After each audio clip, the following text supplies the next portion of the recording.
Okay, ito, nakat ko na, naliot ko na yung pinaka-alaga. So, bali, ito yung head tube. Kakarit ko lang. Aluminum gan. Yung aluminum, hindi ako nakaprepare. Hindi ko alam kung bakit nailagay. Sorry, pero andito lang yan eh. Bali yung aluminum, i-grate mo pa yan eh. Ayun. So, bali pa yung bottom bracket. Okay. Headset. YouTube.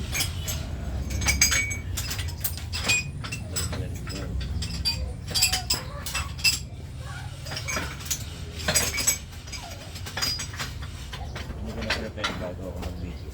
Sorry. Yung material, kailangan i-grate mo ng ganito.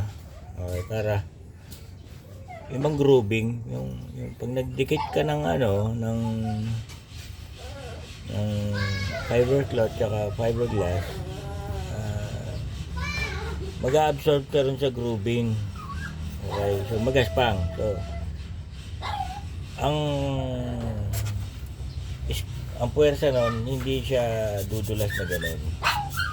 So, naka-grip pagka natuyo yung resin. So, ganito mangyayari sa kanya. So, sasalpak siya dito. Okay.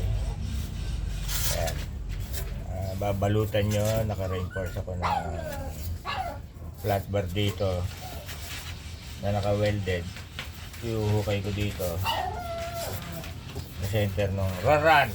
Shit! Ngayon ang asa ko sa tuwing nagbibideo. Sa tuwing, yan, isa sandwich yun dito sa loob. Tapos naka-overlapping dito. Para yung binalot mo na fiber, meron kang may iiwan dito na fiber. Na resin mixture. So, once na nag-wrapping ka na dito ng outside, didikit siya ngayon dito, so matibay na siya. Sa likod dito, hukay dito para yung tinidor nung likuran. So, ito tapalodo na to eh. Ito na yung fender, ito yung sandala niya, may extension na hanggang dito lang. Yung upuan niya mas mahaba yon, yung sandala yung sabi. Okay. Tapos meron akong fender na shape na porting crescent moon, ganon. Bolted dito lang yun, bolted. So, para ma-compact na. Ayan, sa malayo ito. Ito yung upuan. Ito yung pinaka-main station. So, sa kapal nito, 5 inches total. Tapos pagka 5 inches, doon ko palang shape yung mga contour shape na pabilog. So, para naman medyo malambot, suabe ang tsura. Hindi siya kahanso-kaso na magaspang. Wayne! Wayne!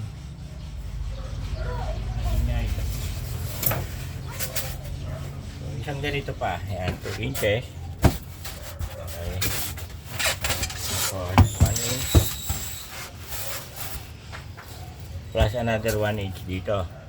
So, rugby lang ang pandikit niya. So, once na nakadikit na yan dyan, makapal na siya. Ngayon, dun mo na siya i-korte ng heat, ng pang heat na cutter, na heat blade. Para ka nag-i-sculpture.